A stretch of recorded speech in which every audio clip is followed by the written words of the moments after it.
Today I am going to teach you the first chapter of your history book, the French Revolution. You know why is this chapter is so important? That every board has prescribed this chapter in their syllabus. अब जानते हैं ये chapter इतना important क्यों है? क्यों हर board में इस चैप्टर को पढ़ाया जाता है? फ्रेंच रिवॉल्यूशन को आपको 9th में भी पढ़ना है, 10th में भी पढ़ना है, यूपी बोर्ड में है, बिहार बोर्ड में है, सीबीएसई में। ऐसा क्यों है? ऐसा आखिर क्या है? क्या दिया इस फ्रेंच रिवॉल्यूशन ने दुनिया को? पहले हम ये देख ले, फिर हम आपके चैप्टर पे आते हैं। सबसे पहले आप जानते हैं कि 1789 में फ्रेंच रिवॉल्यूशन हुआ था, ठीक? तो इसने ऐसा क्या दिया? देखें, इसने दिया हमें इक्वालिटी, लिबर्टी, फ्रेटर्निटी।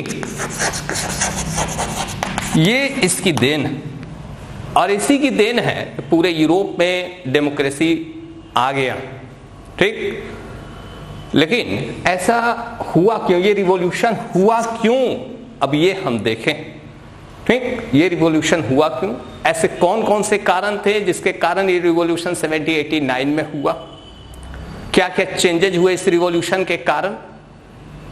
उसने यूरोप को कैसे इन्फ्लुएंस किया, हमारे देश को भी कैसे इन्फ्लुएंस किया? ये सारी चीजें जो है हम फ्रेंच रिवॉल्यूशन में देखेंगे। सबसे पहले हम देखें तो हम पेज नंबर 4 से स्टार्ट करेंगे। ये रहा आपका पेज नंबर 4 आपके बुक का, ठीक?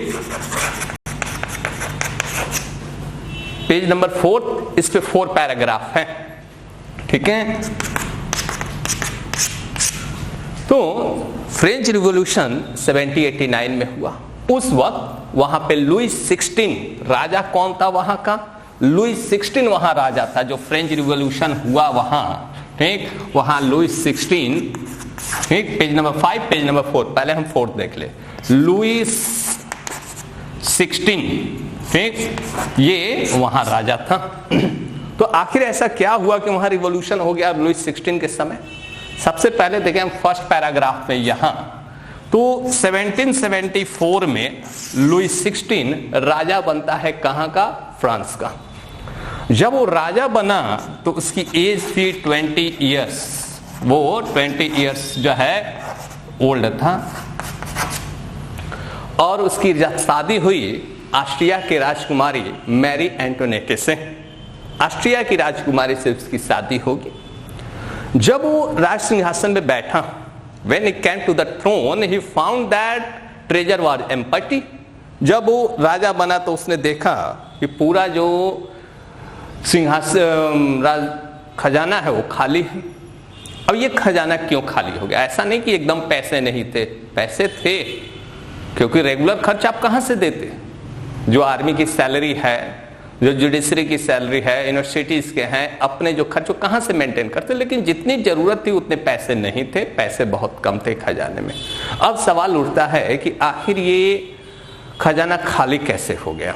ऐसा क्या हुआ था लुई 15 के समय, लुई 16 के शुरुआती वर्षों में कि खजाना खाली हो गया, ठीक?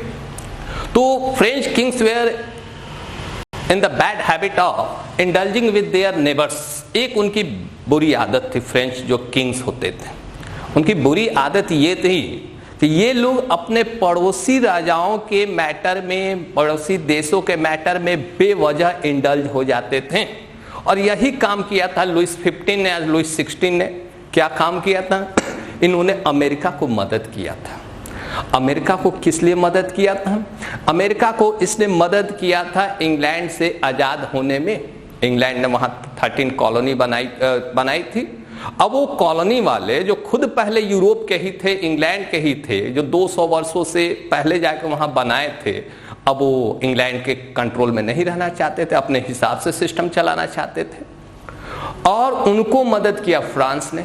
और जब अपनी वहां सेना भेजी तो सेना भेजने में पैसे लगते हैं, गोला बारूद लगा, वेपन्स लगे, एम्यूनेशन लगा, उनकी जो है वेजेज बढ़ानी पड़ी, उनके सैलरी बढ़ानी पड़ी सैनिकों की, तो खजाने पे असर आया। एक तो ये आप एक्स्ट्रा खर्च ले लिए, टैक्सेज आ रहे थे, ऐसा नहीं था टैक्सेज नहीं आ रहे थे, ऊपर से आपके रेगुलर खर्च थे, पहले से ही ढेर सारे खर्च थे देश में, आपको पूरा आर्मी को सैलरी देनी थी जो पहले से आपके देश में थी, उसके बाद आपको जो है फिर जुडिशरी को सैलरी देनी थी, खर्च देनी थी, उसके बाद आपको यूनिवर्सिटी को खर्च देना था। ये सब कैसे मेंटेन होता है? ये सब मेंटेन हो रहा था, लेकिन एक्स्ट्रा खर्च आ गया। जैसे किसी बच्चे को पढ़ने के लिए पैसे भेजे जाते हैं, पेरेंट्स भेजते हैं, उनके कोचिंग की फी है, स्कूल की फी है, उनके बुक्स हैं, लेकिन वो बच्चे अगर बाहर एक्स्ट्रा खर्च करने लगे, सिगरेट पीने लगते हैं और ड्रिंकिंग करने लगते हैं, तो एक्स्ट्रा खर्च होगा, कहाँ से आएगा पैसे? तो बुरी आदत है, और जिनको ऐसी बुरी आदत होगी तो उनका खजाना, उनका अपना पर्स पे असर आएगा। तो क्या देश पे असर नहीं आता है जब राजा लोग गलत जो है तरीके से जीते हैं? और ये राजा जो है वो तो मूर्ख थे ही, रानी और महामूर्ख थी। राजा के एक तो ऐसे बड़े दरबार में खर्च होते थे, उनके जो रॉयल पैलेस था, रानी के भी ढेर सारे खर्चेस थे, और ये सब मेंटेन करने के लिए के कारण पैसे बहुत ज्यादा निकल गए खजाने के। अब पैसे कहां से लाए जाए? ठीक, ये आपका फर्स्ट पैराग्राफ हुआ यहां तक। तो राजा ने डिसाइड किया कि हम टैक्स बढ़ा देते हैं, लेकिन टैक्स बढ़ाने के जो है पावर अकेले राजा के पास नहीं था, और इसलिए उसने स्टेट जनरल की बैठक बुलाई। स्टेट जनरल ये क्या था? ये उस समय का पार्लियामेंट था, है ना? ये उस समय के, जैसे आज पार्लियामेंट होता है, नेशनल असेंबली होती है, उस समय का असेंबली था ये, उसकी बैठक बुलाई। और जब तक यहां से वो पास नहीं कराता, राजा जो है टैक्स नहीं बढ़ा सकता था। इसके पहले 1789 में इसने बैठक बुलाई। उसके पहले 1614 में इन्होंने जो है बैठक की थी। 1614 में आप देख लीजिए कितने वर्ष पहले, ठीक। अब यानी तीनों बैठे थे एक साथ। अब देखते हैं कि उस तक सोसाइटी का क्या कंडीशन था। सबसे ज्यादा इनइक्वालिटी तो वहां की सोसाइटी में थी। पूरा जो है फ्रेंच सोसाइटी जो है 3 स्टेट में बटा हुआ था। देखे कैसे 3 स्टेट में बटा हुआ था। फर्स्ट स्टेट, ठीक, सेकेंड स्टेट, थर्ड स्टेट। सबसे पहले देखे पूरी फ्रेंच सोसाइटी। फ्रेंच सोसाइटी का क्या कंडीशन था? फ्रेंच सोसाइटी जो है बटा हुआ था 3 स्टेट में, यानी 3 सेक्शन में। फर्स्ट स्टेट, चर्च वाले लोग आते थे, ठीक। सेकेंड स्टेट, जिसमें नोबल क्लास आते थे, ठीक है। उसके बाद थर्ड स्टेट, जिसमें कॉमन पीपल आते थे। थर्ड स्टेट, जिसमें कॉमन पीपल आते थे।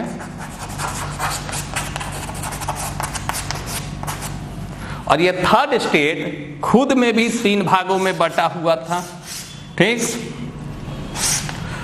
थर्ड स्टेट के फर्स्ट ग्रुप में किसका था?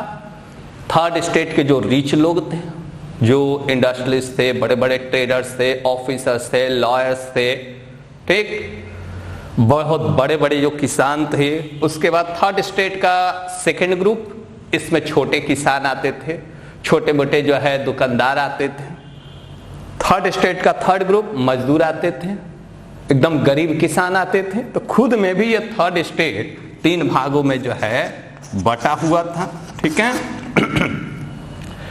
अब और क्या क्या प्रॉब्लम्स थी? प्रॉब्लम्स ये थी, यहां का जाए लैंड देखिए, लैंड, ठीक। 60% लैंड किसके पास था? फर्स्ट स्टेट, ठीक, और सेकेंड स्टेट के पास, ठीक। और 40% जो लैंड था वो किसके पास था? 40% लैंड था आपके जो है थर्ड स्टेट के पास, ठीक। तो 60% ये लैंड हो गया फर्स्ट स्टेट, सेकेंड स्टेट और थर्ड स्टेट के जो बहुत रिच लोग थे। और इनकी टोटल जनसंख्या होती थी कितनी? 10%। और इनकी जनसंख्या कितनी थी? 90% वहां किसान थे अधिकांश। तो ये सबसे पहले इनइक्वालिटी तो यही थी कि जमीन का जो बंटवारा हुआ था वो गलत हुआ था। जो 10% पॉपुलेशन है उनके पास 60%, और जो 90% पॉपुलेशन है उनके पास 40%। ये समस्या।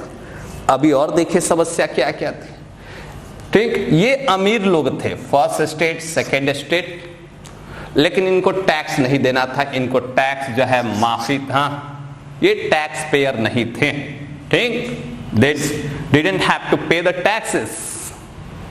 ठीक, जबकि थर्ड स्टेट जिसमें अधिकांश लोग गरीब थे, इनको टैक्स देना था। टैक्स भी एक जगह नहीं देना था, सबसे पहले थर्ड स्टेट राजा को टैक्स देता था, जिसको टैलिस बोलते थे। सबसे पहले किसको टैक्स देते थे? राजा को, जिसको टैलिस बोलते थे। ठीक, उसके बाद देखिए ये देते थे आपके किसको? टैक्स। ठीक, इसके बाद ये टैक्स देते थे चर्च को, जिसको टीथ्स बोलते थे। टीथ्स 10% ये देना होता था। उसके बाद नोबल क्लास को भी कुछ ना कुछ जो है अपने खेत में जो हुए कुछ उससे देना है, प्रोडक्शन का पार्ट, और कुछ जो है उनके जो है पैसे भी देने थे। अब सवाल आता है ये लोग थे कौन? तो फर्स्ट स्टेट तो जानते हैं, चर्च वाले थे, जो पादरी होते हैं, कलर्जी होते हैं, जैसे हमारे यहाँ पुजारी होते हैं, ठीक, पंडित जी होते हैं, वैसे फर्स्ट स्टेट वाले थे चर्च। जो पूजा पाठ जैसे हमारे यहाँ पंडित जी लोग कराते हैं, वैसे ये चर्च में ये लोग जो है रिलीजियस वर्क जो है परफॉर्म करते थे। Second state noble class. Noble class कौन था? नोबल क्लास थे आपके जो है वो लोग जिनके फोर फादर्स, जिनके पूर्वज कभी आर्मी में रहे थे, आर्मी में बड़े पोस्ट पे रहे थे, बड़े पद पे रहे थे, उनको राजा की तरफ से ढेर सारे अधिकार मिल गए थे। टैक्स देना नहीं था इन दोनों को, कोई काम करना नहीं था, बदले में इनको टैक्स मिलते थे। और इसके साथ साथ हमेशा कभी जो है बाकी सब चीजों पे भी टैक्स देना था थर्ड स्टेट को। राजा को टैक्स दीजिए, चर्च को टैक्स दीजिए, और नोबल क्लास को भी कुछ दीजिए, जो खरीद रहे हैं उस पर भी टैक्स दीजिए। तो कितने ज्यादा समस्या होगी थर्ड स्टेट को? थर्ड स्टेट को बहुत सारी समस्या थी। अब आते हैं हम पेज नंबर 5 पे। आपने अभी जो पढ़ा वो पेज नंबर जो है 4 का जो है 4th पैराग्राफ जो है आपने पढ़ा, 4 पैराग्राफ। अब आते हैं हम जो है ठीक पेज नंबर 5 पे। जरा पेज नंबर 5 पे देखिए क्या है पेज नंबर 5 पे। ठीक, आपने इसमें देखा 4 पैराग्राफ है। ठीक, अब पेज नंबर 5 पे देखिए, हाफ पे देखेंगे तो फोटो बना होगा एक। अब फोटो किसका बना होगा? फोटो में देखेंगे एक जो है नोबल क्लास बैठा हुआ अपने चेयर पे बैठा हुआ है, और एक कॉमन पीपल जो है, कॉमन पर्सन जो है उसके सामने गया हुआ है। उसके दोनों हाथों को देखिए, एक हाथ में देखिए फल फूल है, और एक हाथ में देखिए उसके जो है कुछ पैसे रखा हुआ, बटुआ रखा हुआ, पर्स रखा हुआ है, ठीक, और उसको दे रहा है। क्यों? ये एक जो है वहां का बहुत सामान्य सी जो है कंडीशन था कि हर कॉमन पीपल को, हर इंसान कॉमन पीपल को अपने एरिया के नोबल क्लास को कुछ ना कुछ देना है, और फिक्स था कि इतना चीज आपके यहाँ से आना चाहिए। और वो जो नोबल क्लास है उसके तरफ देख भी नहीं रहा है, ऐसा लग रहा है जैसे उससे लेके जैसे उसके ऊपर कोई उपकार कर रहा है। इस नोबल क्लास को जो फोटो बना हुआ पेज नंबर 5 पे देखेंगे, ये पेज नंबर 4 है और ये पेज नंबर 5 है। उस पे आप देखेंगे, ठीक, उस नोबल क्लास को कंपेयर किया गया है, मकड़ी से कंपेयर किया गया है। क्यों कंपेयर किया है? जैसे मकड़ी के कॉब वेब्स में जैसे कुछ फंस जाए तो बिना उसके, जब तक पूरा खून उसका ब्लड जो है सक नहीं कर लेता है वो मकड़ी, तब तक उसको छोड़ता नहीं है। वही कंडीशन नोबल क्लास का था, कॉमन पीपल के लिए इसी तरीके से फिर जो है वो बिहेव करते थे। जब तक उसके सारी चीजें छीन न ले तब तक इनको चैन नहीं मिलता था। ठीक, अब आते हैं हम नीचे, यहाँ कुछ लिखा हुआ एक टॉपिक, एक नया टॉपिक है। यहाँ जो टॉपिक है वो है द स्ट्रगल टू सर्वाइव। यहाँ पे एक नया टॉपिक है, द स्ट्रगल टू सर्वाइव। एक ही लाइन में सब लिखा हुआ है, यहाँ जगह नहीं होने के कारण मैं लिख रहा हूं। द स्ट्रगल टू सर्वाइव नया टॉपिक है।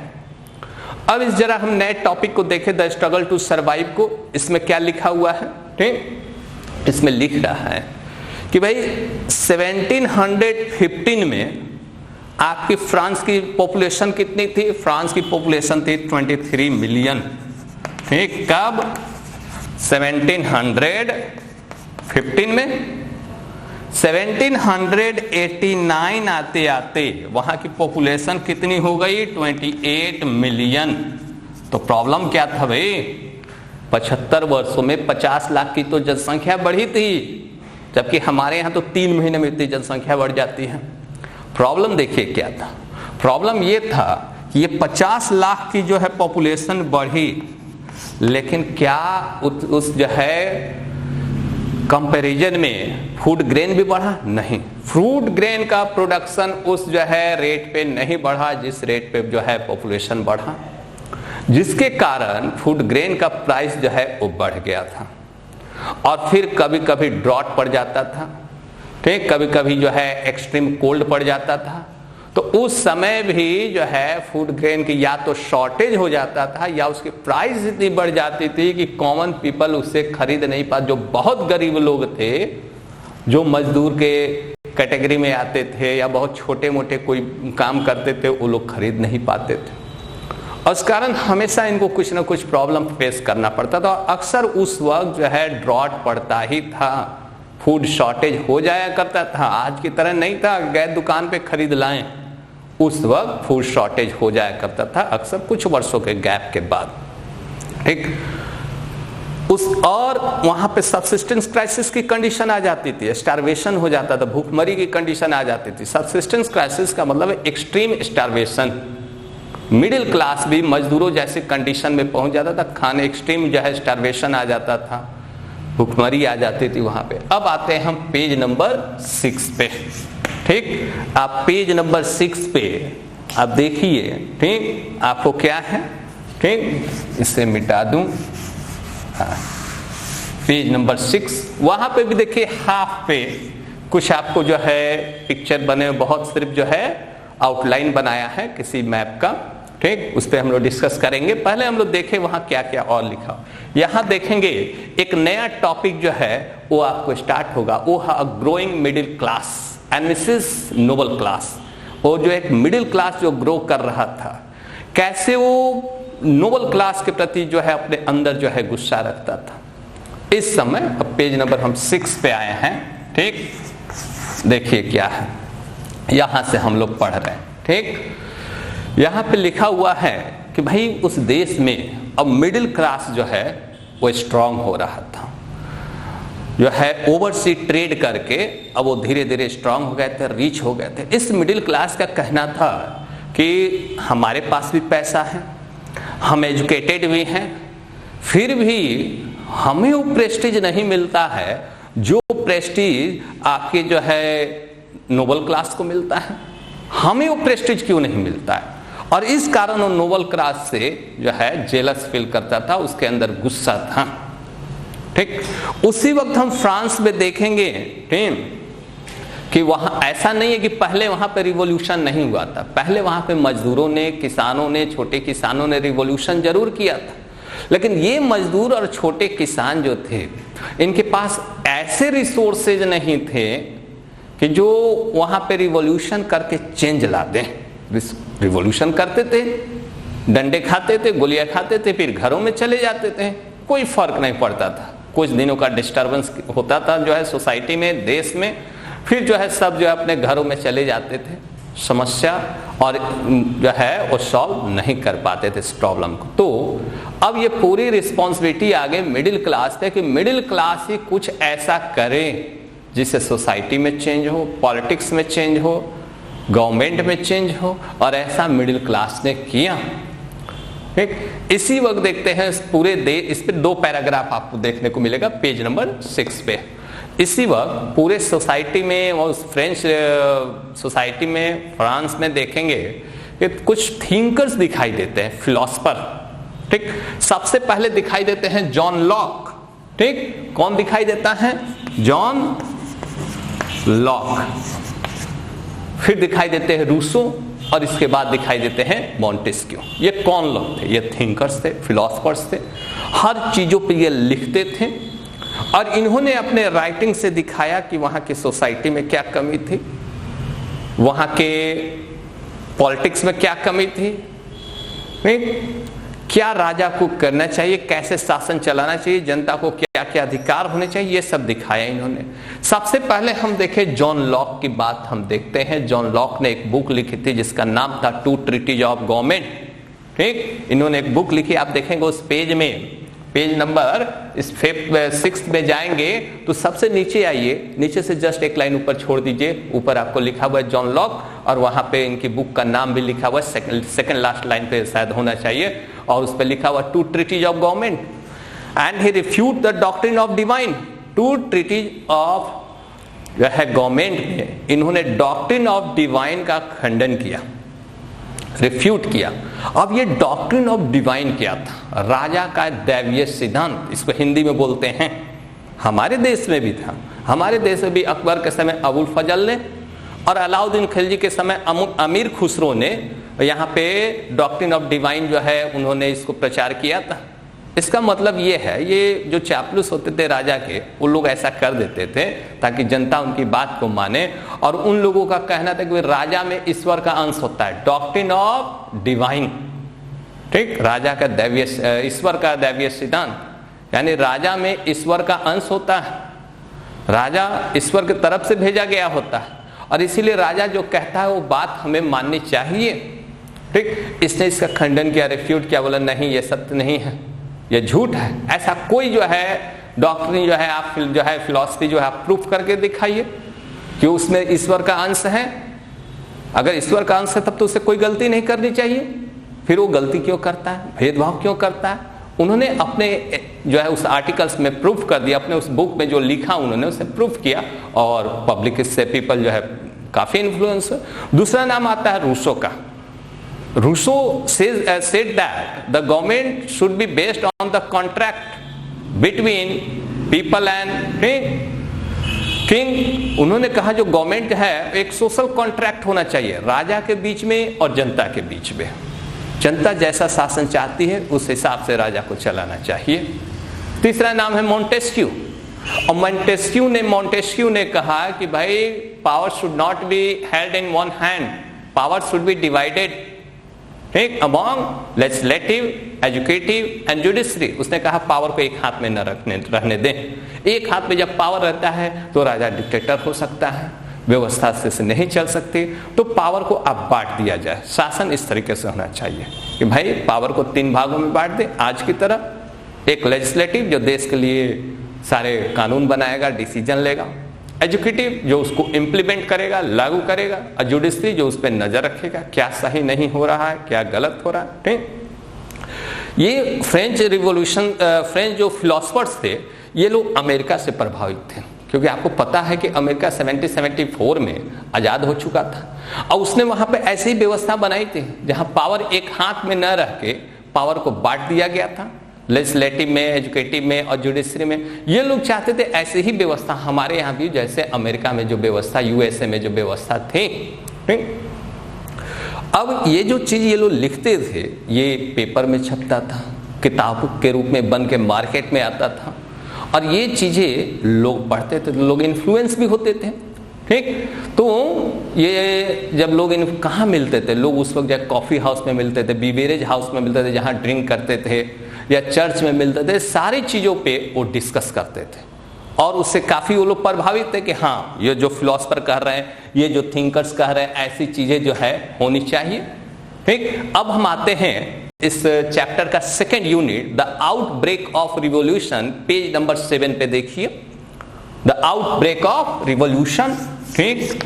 ये पेज नंबर 7 में है, हम लोग उस पर लिखा हुआ है, उसका जो टाइटल है वो है आउटब्रेक ऑफ रिवॉल्यूशन, यानी रिवॉल्यूशन स्टार्ट कैसे हुआ।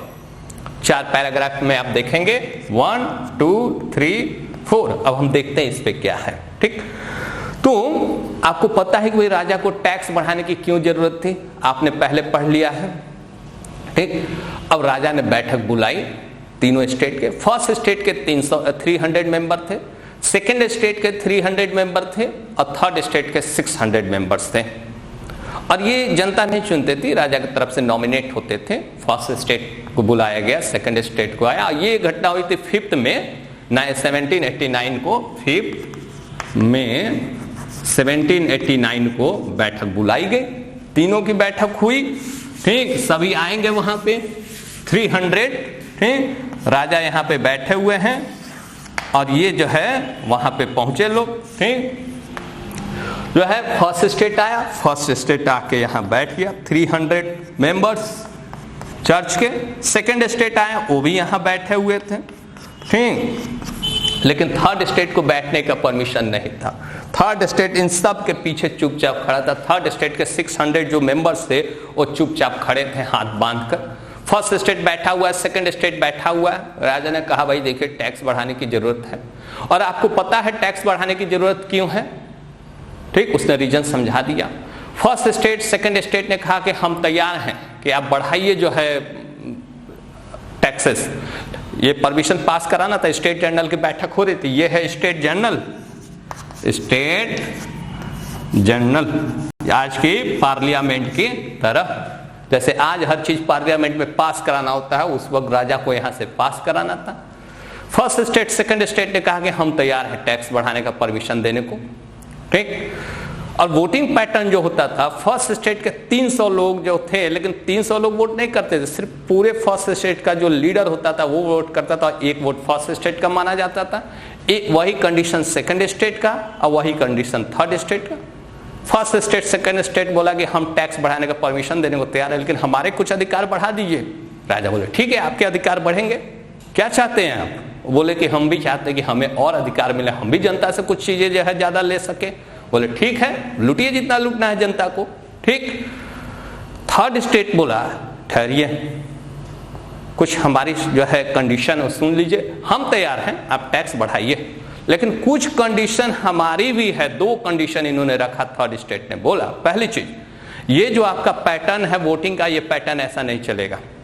पहले जो वोटिंग का पैटर्न चलता था जो है first state 1 vote, second state 1 vote, third state 1 vote, इस पैटर्न को बदली, क्योंकि इससे तो हर बार राजा जीत जाते थे। बोले कि हमारे पास 600 लोग हैं, हमारे पास 600 वोट हुआ। अब वोट जो होगा हेड टू हेड होगा, आप लोग के पास 300 है, आपके पास 300 है, तो भाई आप पूरा पर्सन टू पर्सन वोट कराइए।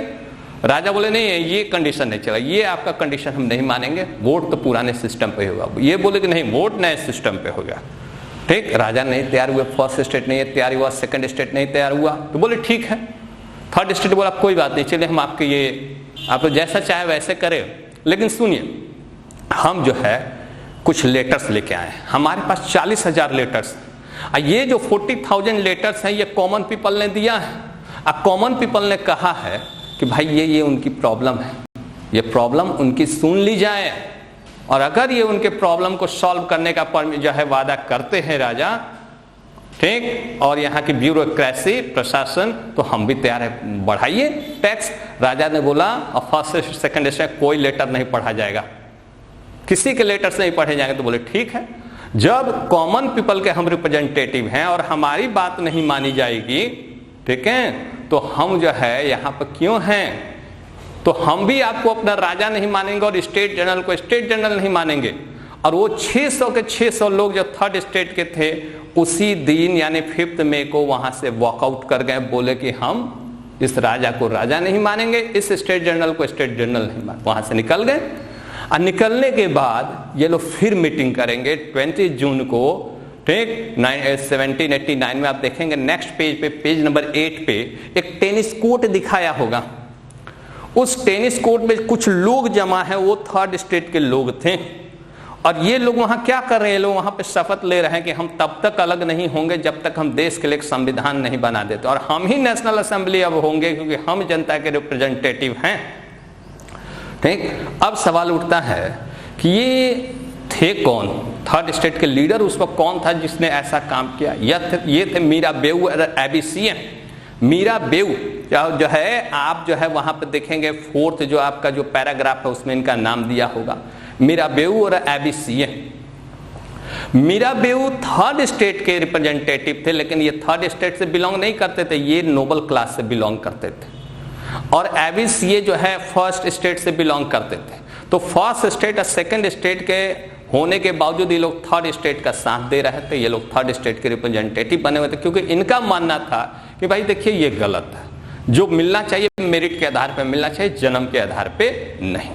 अब ये लोग अपना मीटिंग करने लगे, संविधान लिखने लगे, कॉन्स्टिट्यूशन देश के लिए लिखने लगे कि जैसा हम लिख रहे हैं वैसे ही राजा को चलना होगा, तभी हम राजा को राजा मानेंगे, और उस स्टेट जनरल को हम जो है स्टेट जनरल को हम नेशनल असेंबली मानेंगे जो हम खुद बना रहे हैं। ये तो इनकी कंडीशन थी। जब हम देखें जनता की क्या कंडीशन थी, ठीक।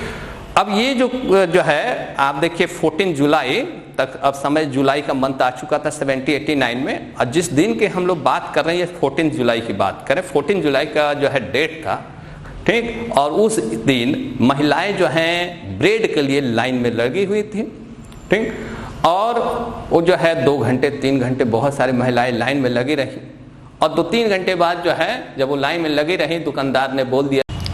तो 2-3 घंटे तक लाइन में लगने के बाद जब दुकानदार ने बोला कि ब्रेड खत्म हो गया, महिलाओं को गुस्सा आ गया। अब महिलाओं ने क्या किया, दुकानदार पे अटैक कर दिया, उस दुकान पे अटैक कर दिया और जितने ब्रेड थे उसको लूट लिया। ब्रेड वो अंदर रखा हुआ था, ब्लैक मार्केटिंग वो लोग कर रहे थे। और एक जगह जब ऐसा हुआ तो जगह जगह ऐसा अटैक जो है होने लगा शहर में। ये पेरिस की घटना थी, और ये घटना थी कितने जो है 14 जुलाई 1789। पूरे शहर में जो है डिस्टर्बेंस क्रिएट हो गया।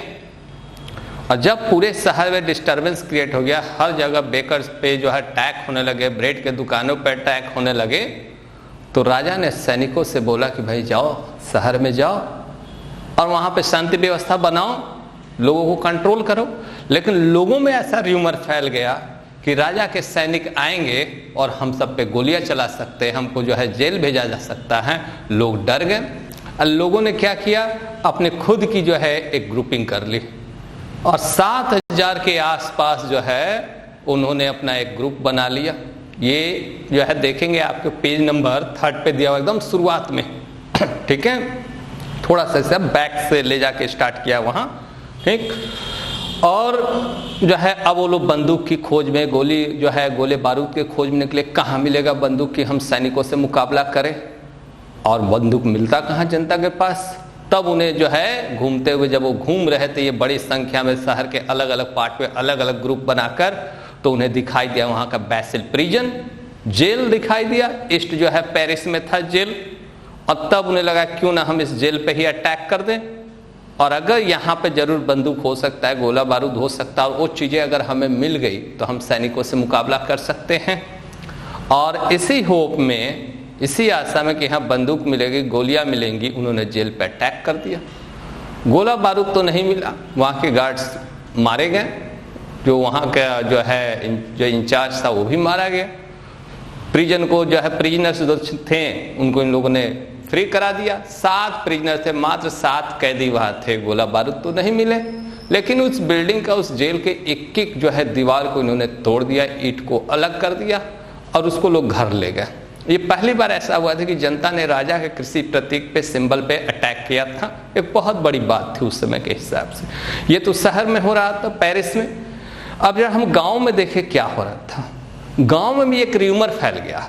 र्यूमर ये फैल गया कि भाई जो लैंडलॉर्ड हैं, मैन्योर हैं, उनके लोग आएंगे। किसानों के बीच ये र्यूमर फैल गया, जो छोटे किसान थे, और वो लोग आकर हमारे फसल काट ले जाएंगे, और अगर हम विरोध करेंगे तो हमारे ऊपर गोलियां चलाई जाएंगे। अब वहां भी जो है लोगों में जो है डर फैल गया। लोग क्या किए, वहां पे भी जो है ग्रुपिंग कर लिए, और वहां पे वो लोग लैंडलॉर्ड के जो नोबल क्लास थे, लैंडलॉर्ड थे, इन लोगों पे अटैक कर दिया। लोगों को भागना पड़ा शहर। और एक जब पेरिस में हुआ तो यूरोप जो है फ्रांस के दूसरे शहरों में भी ऐसा होने लगा।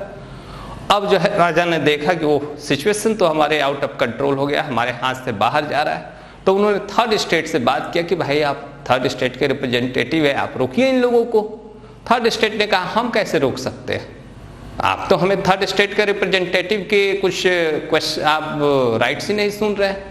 हमारे जो डिमांड्स हैं आप हमको राइट्स दे नहीं है, हमारे जो डिमांड्स हैं उसको सुन नहीं रहे, तो हम कैसे आपकी मदद करें। बोले हम सब आपकी बात मानेंगे, आप बस जो है 3rd स्टेट को बोलिए, ठीक है, कि ये लोगों को बोलिए कि वो लोग जो है वो रुक जाएं, ठीक, वो बात हमारी जो है जब हंगामा न करे, रुक जाएं, ठीक है।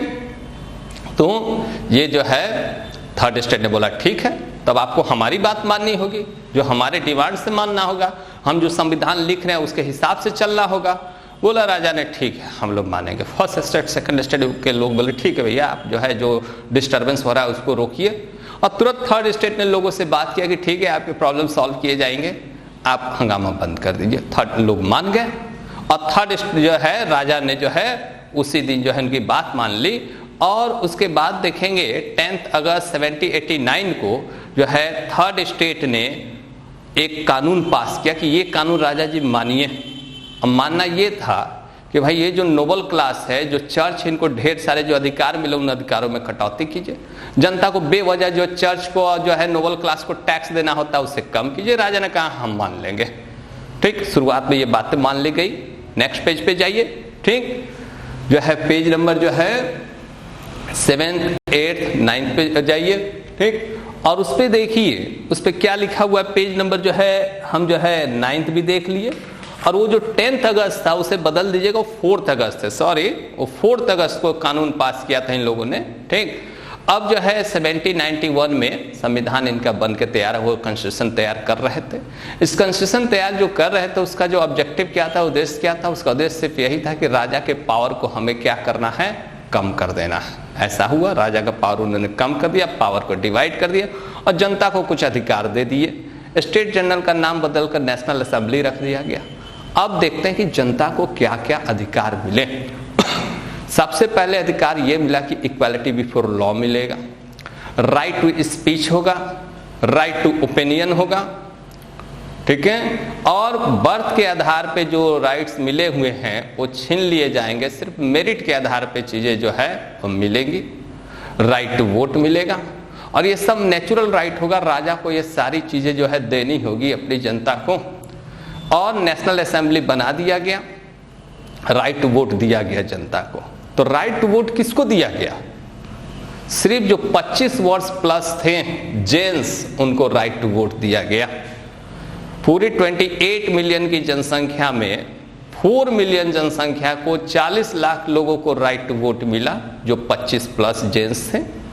और जो टैक्स पे करते थे, टैक्स पे जो मजदूरों के वेजेज के 3 दिन के वेजेज के बराबर जो टैक्स देते थे, उनको राइट टू वोट दिया गया।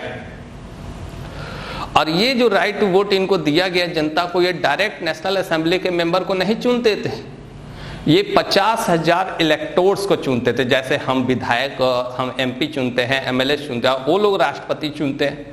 जैसे हम लोग एमएलए चुनते हैं और वो अपने बीच से प्रधानमंत्री चुनते हैं, वैसे ही जनता को राइट्स मिला कि आप अपने हर कॉलोनी से, हर एरिया से, हर शहर को बांट दिया गया कि वहां से आपको इलेक्टोर्स चुनना होगा।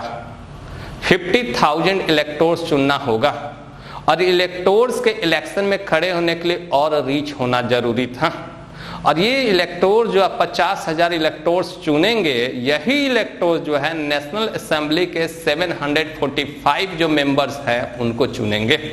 और नेशनल असेंबली के मेंबर्स बनने के लिए बहुत ज़्यादा रीच होना जरूरी था, यानी सिर्फ पैसे वालों को ही ये अधिकार मिला।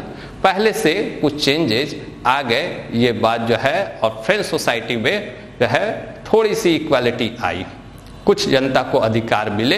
अब लोगों को राइट टू वोट मिल गया, लोग वोट करते थे, 50,000 इलेक्टोर्स को चुनते थे। वो इलेक्टोर जो है नेशनल असेंबली के मेंबर को चुनते थे, और वो लोग जो है वहां जाकर जो है जनता के फेवर में कुछ चीजें पास करते थे। लेकिन रिवॉल्यूशन का अंत यही नहीं हुआ, इसके बाद फिर रिवॉल्यूशन होगा 1792 में। अब उस वक्त रिवॉल्यूशन क्यों होगा? क्योंकि जनता को मानना था कि भाई ये जो अधिकार मिले हैं वो सिर्फ अमीर लोगों को मिले, गरीबों को तो नहीं मिले, और इसलिए फिर रिवॉल्यूशन होगा। राजा को फांसी दे दी जाएगी, लुईस 16 को। ठीक, नए तरीके से शासन चलेगा, जनता को और अधिकार दिए जाएंगे। फिर बीच में 1793-94 में रेन ऑफ टेरर आएगा, आतंक का राज, रॉबर्टस्पियर उस वक्त शासन करेगा।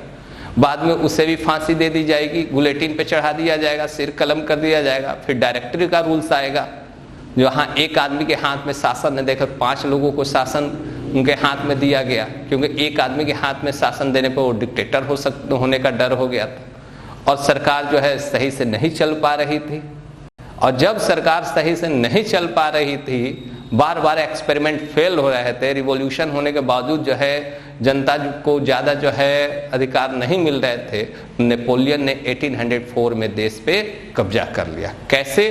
नेक्स्ट क्लास में देखेंगे।